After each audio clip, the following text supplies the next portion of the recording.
Everyone, ভুলের মাসুল গুনছে আমার বরমশাই। আমাদের এই অবস্থার জন্য কি আমার বরমশাই দায়ী?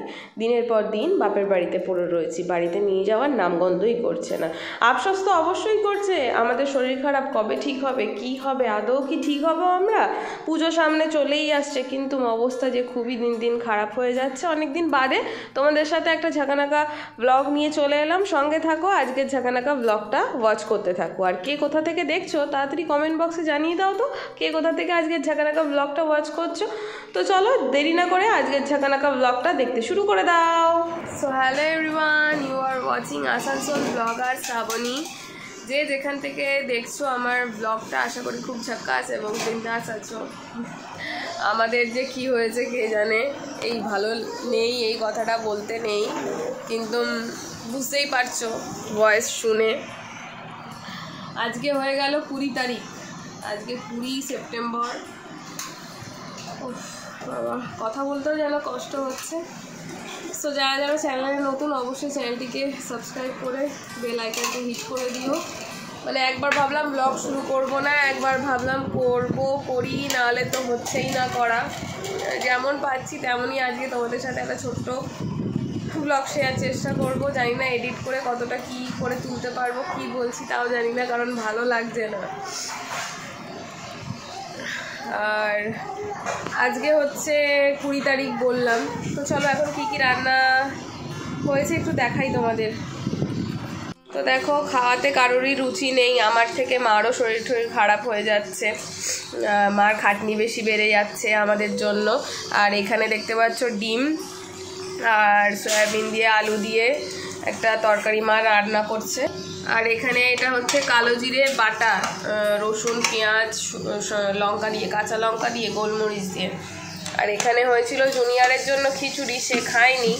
আমাদের জুনিয়রের খাওয়া দাওয়া কমপ্লিট, ওকে ডিম ভাজা আর তারপরে ঘি গোলমরিচ এসব দিয়ে ভাত খাইয়ে দিয়েছি। ওকে দেখানো যাচ্ছে না, কেন এখন পুরোপুরি নাঙ্গু পাঙ্গু রয়েছে।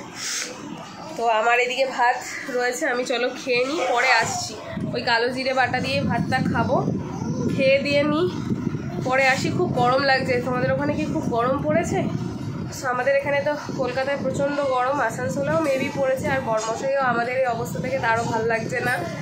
সে কাল রাতে কিছু জিনিস পাঠিয়েছে, সেগুলো তোমাদেরকে পরে দেখাচ্ছি বা বলছি, যদি সম্ভব হয় দেখাবো, আর নাহলে বলবো। তো চলো আগে লাঞ্চটা কমপ্লিট করে নিই। আর তোমরা কি আর লাঞ্চ কি কমপ্লিট হয়ে গেছে সেটা অবশ্যই কমেন্ট বক্সে জানাও। আমি চলো লাঞ্চটা করে নিই, তোমরা কী কী দিয়ে লাঞ্চ করলে তাড়াতাড়ি করে কমেন্ট করে জানাও, আমি ততক্ষণে খেয়ে নিই। সো এভরিওয়ান, ইঞ্জিনের অয়েল ফুললি ঝাঁকানাকা হয়ে রয়েছে, সে কারণে মুখের স্বাদ চলে গেছে কোনখানে কে জানে। ঝাঁকানাকা করে মনে হচ্ছে বিদেশে পাড়ি দিয়েছে আমার মুখের এই স্বাদ। দেখতেই পাচ্ছ ভাত ঠাত রয়েছে, মা বলছে খা কিছু, রোগা হয়ে যাচ্ছিস। আমি কি সত্যি রোগা হয়ে গেছি? কমেন্ট বক্সে জানিও তো, রোগা হলে তো বেশ ভালোই হচ্ছে। আর মাকে দেখতে পাচ্ছ সারাদিন রাত্রির কাজ করেই যাচ্ছে। আর আমার ছেলেটা মোটামুটি ঠিকই ছিল, হঠাৎ করে দেখছি তারও উদ্বেগ শরীরে শুরু হয়ে গেছে।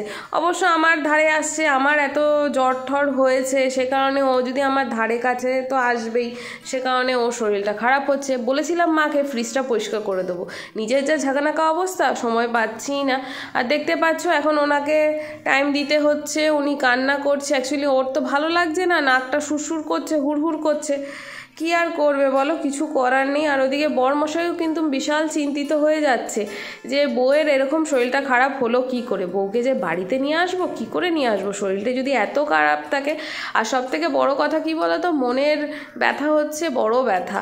এই যে দিনের পর দিন আমি যে বাপের বাড়িতে রয়েছি, প্রায় 2-3 মাস হয়ে গেল, আমার আর মোটেই ভালো লাগছে না। নিজের সংসার, নিজের ঘর, নিজের সব কিছু, নিজের রান্নাঘর, কাজ করাটা আলাদা ব্যাপার। আর এই কথা বলতে বলতে দেখি যে একটা পার্সেলের দাদা এসছে। কি পার্সেল নিয়ে এলো বাবা, কে জানে, হঠাৎ করে কে কি পাঠালো। জুনিয়রের বাবা তো ফোনে কিছু বললো না যে কিছু পার্সেল আসবে, নিঘাত উনি পাঠিয়েছে। কিন্তু যখনই ফোন করলাম বললো আমি কিছু পাঠাইনি, আমার কাছে টাকা কই, টাকা তো নেই, কাজবাজ নিয়ে আমি বহুত পরেশান আছি, আমার কাছে টাকা কই থাকবে। তাহলে ওরম বললে হবে? তো জুনিয়রের বাবা জানো এখন খুব ব্যস্ত, মানে ওই ডকুমেন্টেশন করার জন্য অফিসের ব্যাপারে এইসব নিয়ে দৌড়াদৌড়ি চলছে, ওই জন্য আমাদেরকে সময় উনি দেবে নেবে কি করে। কিন্তু বলছে যে আমাকে তোমার কোনো সাবস্ক্রাইবার মনে হয় তোমাকে এটা পাঠিয়েছে তোমার শরীর খারাপ দেখে। আমি বলছি হ্যাঁ তুমি তো বড় সাবস্ক্রাইবার, তুমি নিশ্চয়ই পাঠিয়েছো। তো এটা মনে হচ্ছে জুনিয়রের বাবা কোনো অফার প্রাইসে এটা পেয়েছে। তো তোমাদেরকে পরে বলছি এটার দাম কত নিয়েছে বা কি বৃত্তান্ত তোমরা সঙ্গে থাকো, ব্লগটা দেখতে থাকো। জুনিয়র তো এখন এক্সাইটেড হয়ে গেছে, এটা এখনই ওনাকে খুলে দিতে হবে। আমি ভেবেছিলাম এটা এখন খুলবো না, কিছুদিন পরে খুলবো। সো এর পরে কি এক্সাইটিং হচ্ছে ব্লগে দেখতে থাকো। ঘড়িতে এখন সন্ধ্যে 6টা বাজে। জুনিয়রকে এখন আমি এই ড্রাই ফ্রুটস দিয়ে দুধ খাওয়াই, বিস্কুট দিয়ে কিন্তু ওকে দুধ আমি ছোটোবেলা থেকে কখনোই খাওয়াই না। তো এই ড্রাই ফ্রুটসগুলো আজকে একটু অন্যরকমভাবে করলাম, তোমাদেরকে ভাবছি চলো একটু দেখিয়ে দিই। আমি ওর জন্য গুঁড়ো করে কন্টেনারে স্টোর করে রাখি, এর মধ্যে মাখানাও অ্যাড করি। সরি একটু নাক টেনে নিলাম, যাই হোক বুঝতেই পারছো শুলে না কারো ভারী হয়ে যায়। তো দুপুরবেলা সারা দুপুর জুনিয়র ঘুমায়নি, কি আর বলবো। আর জুনিয়রের বাবা দেখলেই তো একটা ড্রাই ফ্রুটসটা মানে তোমাদেরকে বলছি কি অফারে কি বৃত্তান্ত পেয়েছিল বলছি তোমাদেরকে।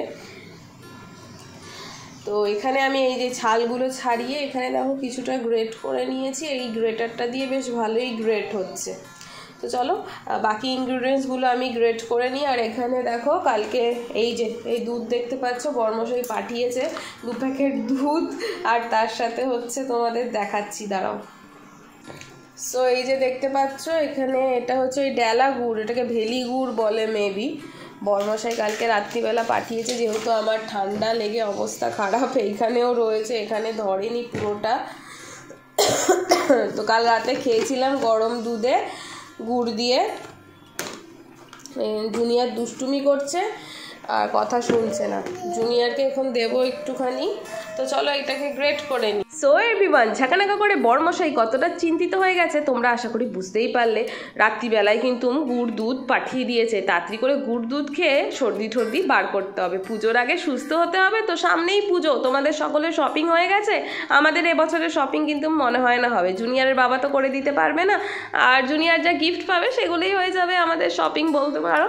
তো চলো এখন ঝাঁকানাকা করে আমি এখন তাড়াতাড়ি করে বাদাম ফাদামগুলো ছাড়িয়ে নিই। আর এই যে 1 কেজি বাদাম আমাকে কে পাঠালো, জুনিয়রের বাবাকে সমানে জিজ্ঞেস করে যাচ্ছি, বলছে যে না আমি পাঠাইনি, ওই সাবস্ক্রাইবার পাঠিয়েছে।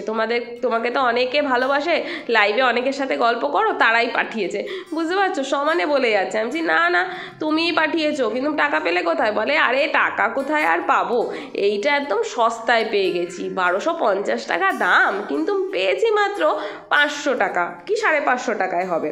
তো এত কমে কি করে পেলো? এই একটা অ্যাপ থেকে ডাউনলোড করেছিল, অ্যাপের নামটা আমি জানি না, ও যদি জেনে থাকে অন্য সময় আমি বলবো অন ভয়েস তোমাদের সাথে শেয়ার করে দিতে। ওইখানে অনেক সস্তায় অফারে পাওয়া যাচ্ছিল, তো ওইখান থেকেই। মারাত্মক গরম পড়েছে, মারাত্মক গরম, ঘেমে অবস্থা খারাপ। আর দুধটা এটা করতে গেলে কি বলো তো, দুধটাকে আগে ভালো করে একটু গরম করে নিতে হবে, তারপরে বাদামটা দেবো, তারপরে হচ্ছে তোমার খেজুরটা অ্যাড করবো আর কিশমিশটা। কারণ যদি আমি আগে দিয়ে দিই ছানা কেটে যাবে, কারণ খেজুরটা আর কিশমিশটার মধ্যে একটু টক ভাব থাকে, সে কারণে ছানাটা কেটে যায়। বিশেষ করে তো খেজুরটা বাদ দাও, তোমার কিশমিশটা ওটার মধ্যে কিন্তু টক ভাবটা থাকে।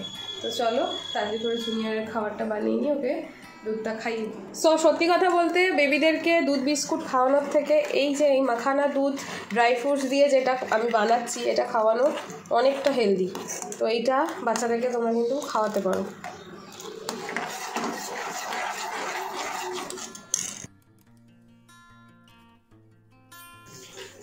সো আজকে হচ্ছে শনিবার, আজকে শুক্রবার ছিল,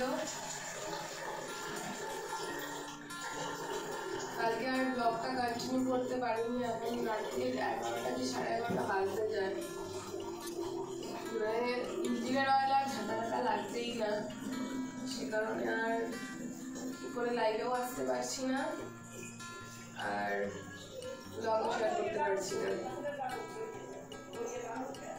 ওই চ্যাট লাইভ করছি আর কি মাঝে মাঝে। এখন খাবার জল ভরা হচ্ছে সব বোতলে, জুনিয়রও ঠিক করে খাটছে না। তোমরা কেমন আছো সকলে অবশ্যই জানিও। জুনিয়র খুব বিরক্ত করছে, জলের মধ্যে চলো ধরে দিনের পর দিন নিজেকে সত্যি সত্যি খুব অসহায় মনে হচ্ছে, এতটা অসহায় মনে হচ্ছে যে এই কারণে আমাকে আজকে এই কাজটা করতেই হলো। এই যে 5টা মতন লঙ্কা নিয়ে নিয়েছি আর তার সাথে সর্ষে, এটা পুটলি করে বেঁধে জুনিয়রের নজরটা আমি ছাড়িয়ে নেব। অনেক দিন ধরেই ভাবছি করব করব, সকলে বলে যে এটা কর কর, আমি না করি না, ভাবি যে কি হবে করলে, কিন্তু এটা বড়রা বলে যে কিছু একটু হয়। জুনিয়র এত খ্যান খ্যান করছে, জুনিয়র কিন্তু কান্নাকাটি একদম পছন্দ করে না, আর আমার যেহেতু নিজের ইঞ্জিনের অয়েল একদমই ঝাঁকানাকা, সে কারণে আমি আরও অস্থির হয়ে যাচ্ছি জুনিয়রকে নিয়ে। আর প্রচণ্ড তার মধ্যে গরম পড়েছে। তোমাদের ওখানে গরম কেমন পড়েছে অবশ্যই কমেন্ট বক্সে জানিয়ে দিও। ভয়েস ওভার দিতে প্রচণ্ড কষ্ট হচ্ছে, রাত জেগে ভিডিও এডিট করতে পারছি না, সে কারণে ডেলি ব্লগ দেওয়াটা মোটামুটি বন্ধই করে দিয়েছি বলতে পারো। আমি কি টোটালি বন্ধ করে দেবো ব্লগ দেওয়া, সেটা একটু কমেন্ট বক্সে জানিও তো। আমি খালি ডিমোটিভেট হয়ে যাচ্ছি, কেন জানি না, মন টন ভেঙে যাচ্ছে।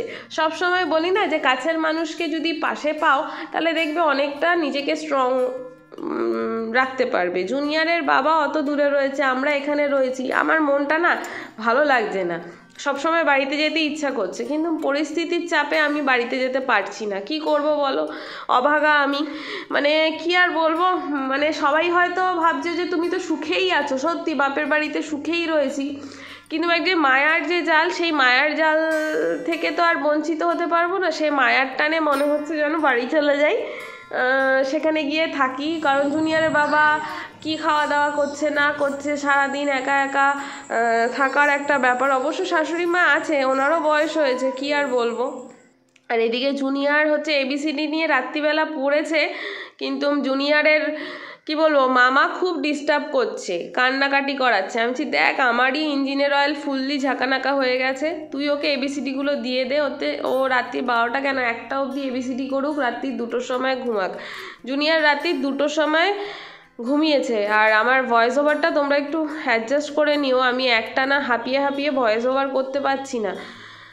আমার এখনও ঠান্ডা কেন যাচ্ছে না আমি বুঝতে পারছি না, বুঝেই উঠতে পারছি না, ঠান্ডাটা প্রবলেমটা যাচ্ছেই না। জুনিয়রও খ্যান খ্যান করছে, আমার নিজেরও ভালো লাগছে না। ভাবলাম না একটা ব্লগ তোমাদেরকে দিই, অনেক দিন ধরে ব্লগ ভিডিও করতে পারছি না, সে কারণে আমি আজকে অনেক মনকে শক্ত করে, টাইমটা এপার থেকে ওপার হয়ে যাবে, দেরি হয়ে যাবে ব্লগ দিতে, তবুও আজকে চেষ্টা করেছি দুপুরের মধ্যে তোমাদেরকে আমি ব্লগটা দেবই দেব।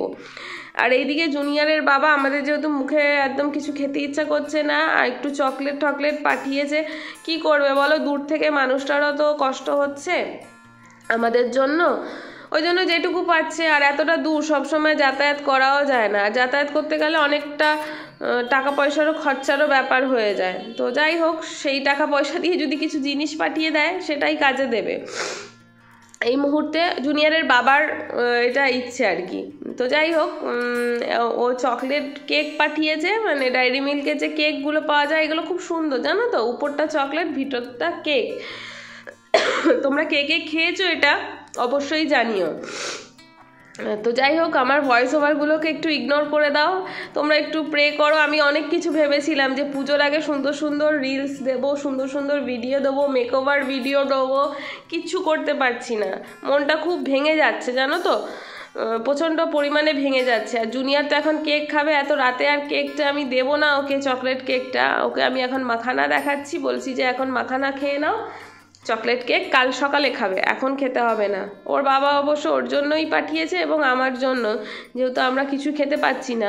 মিষ্টিটা খেলে বেশ স্বাদ লাগছে, কিন্তু নুনটা আর তো বুঝতেই পারছি না, নুন ঝালটা হালকা হালকা লাগছে। মিষ্টিটা খেলে মনে হচ্ছে না খাই, কিন্তু ঠান্ডা লাগলে বলে মিষ্টি খেতে নেই, এটা কি সঠিক? তোমরা যদি কেউ জেনে থাকো অবশ্যই বলবে। মার কিন্তু ঘুম পেয়ে গেছে, এখন ঘড়িতে 12:30 পৌনে 1টা বাজে, আমার ছেলে এত রাতে জেগে এখন মাখানা খাচ্ছে, বুঝতে পারছো?